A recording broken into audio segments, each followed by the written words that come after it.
Our economy is a living, breathing body with money circulating throughout, pumped by the heart, which is our banking system. At the extremes, we have consumer credit, business loans, auto loans, student and miscellaneous. At the heart of the heart, we have mortgages. Now they are our biggest investment, our greatest debt, and our biggest payment.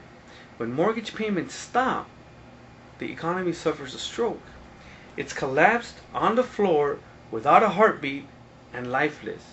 Now our media has expert analysts and economists offering opinions and solutions as they're entitled to. Some have come close. As of yet, no cigar. Our government, which is the White House, the Congress, the Treasury, and the Federal Reserve, are going to pump blood into the heart, hoping that sooner rather than later, money circulates throughout again. Now, as of the taping today, they have not figured out what they're going to do with 700 billion of our tax dollars. That is our government. This body does not need blood in the heart during a stroke. What this body needs is to get the heart pumping again.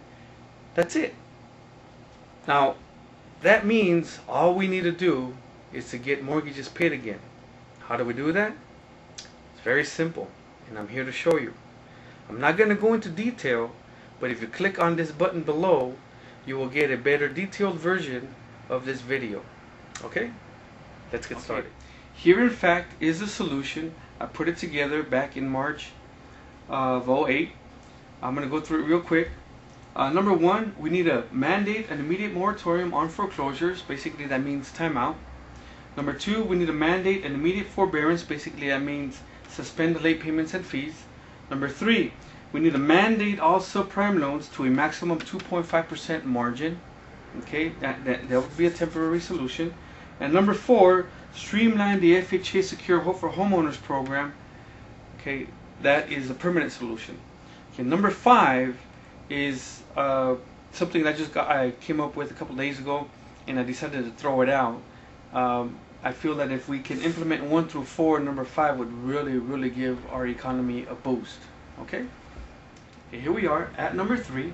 Now remember, 1 and 2 are timeouts. Okay, that's what number 1 and number 2 are, timeouts, while we operate with 3, 4, and 5. This is 3, capping the margins at 2.5%. Now you'll understand what that means in just about a minute.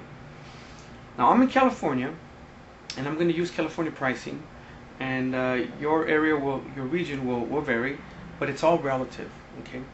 Now let's just say that we have a couple that bought a property 2, 3, 4 years ago for $400,000. Okay. They bought it with 80-20 financing, which means 100% financing. They broke this up into 2 different loans, and the reason for that is because anytime you borrow more than 80% of the value of a property, you're going to have what is called mortgage insurance. So in order to avoid that, they did 80, and seconds don't have mortgage insurance. So 80% of 400,000 is 320.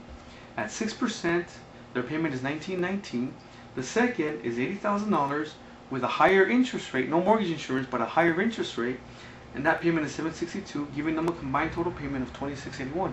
Now that's going to be their payment for the next 2 years. Okay. Now starting the 25th payment, this interest rate now becomes a margin. So here it is here. This margin is going to be tied to and added to an index that fluctuates up or down, and that's what gives you your adjustable rate mortgage. Now let's just say that's 3.5. So 6 plus 3.5 is 9.5%. That is the new interest rate. Okay. Now we started out originally with 320.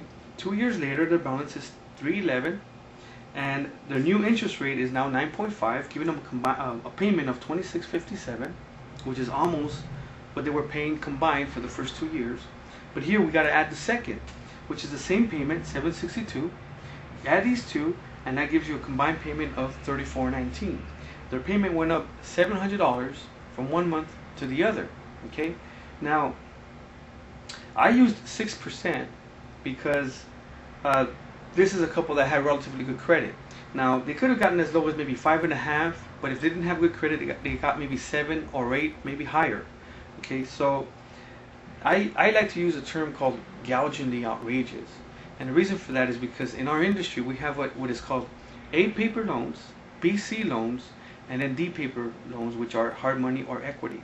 Now, A paper are the best rates and terms you can get, and BC are in between. Okay, throughout the years they've had different names. They call them niche products, Fannie Mae Fallout, Alt A, Portfolio, Subprime. But that just basically means that they don't have the best rate and the best term. And one of those terms is the margin. Now, just to give you an idea, margin on an A paper loan is typically between 2 and 2.5%. Just say 2.25. Here, it's the start rate. And remember, it could have been as high as 7, 8, or higher. That is gougingly outrageous. That is a problem. That is the reason why we're having this economic mess and global economic crisis. Okay, so now let's cap the margin at 2.5, add it to the index. That gives us an interest rate of about 6%, which actually goes back to the original payment. So now we have a payment that's roughly about that same $26.81. Now this is a payment during the moratorium on foreclosure and the forbearance, the timeout. So this is a temporary solution, and the permanent is coming up. That's number 4. Okay, here we are at number 4, which is streaming the FHA Secure Hope for Homeowners program. These are 3 separate programs that are currently under the FHA. Now, FHA is not a mortgage. FHA is a mortgage insurance. Just like the FDIC insures the bank, the FHA insures mortgages. Okay. Now, the Streamline has been around for about 25 years, and what it is that if a homeowner currently has an FHA insured mortgage, he automatically qualifies to refinance into another FHA insured mortgage, provided he occupies that property as his residence and has made the last 12 payments on time. Okay. The Secure has been around for about a year, and the Hope for Homeowners program has been around since October 1 this year. They allow non-FHA insured mortgages to become FHA insured mortgages. They'll accept late payments, borrowers in default, or what we call foreclosure. Now, what we need to do is we need to combine these 3 programs into one because of the special economic hard times. Okay, so using the guidelines that it is the borrower's residence, or what we call owner occupied, and they made the 24 or 36 payments on time while it was fixed, they automatically should be able to qualify. They should be able to qualify. So what will happen is, remember, we bought that property for $400,000. Now we run an appraisal and it comes up to $300,000. The new loan amount will be 97% of that appraisal, which in this case is $291. With an interest rate of 6%, their new payment is $1745.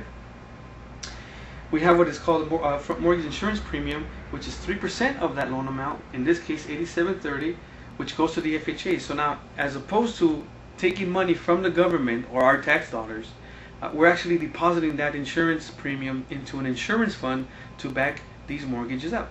Okay, so now we have a payment of $1745, which I brought down here, and we have this upfront mortgage insurance premium.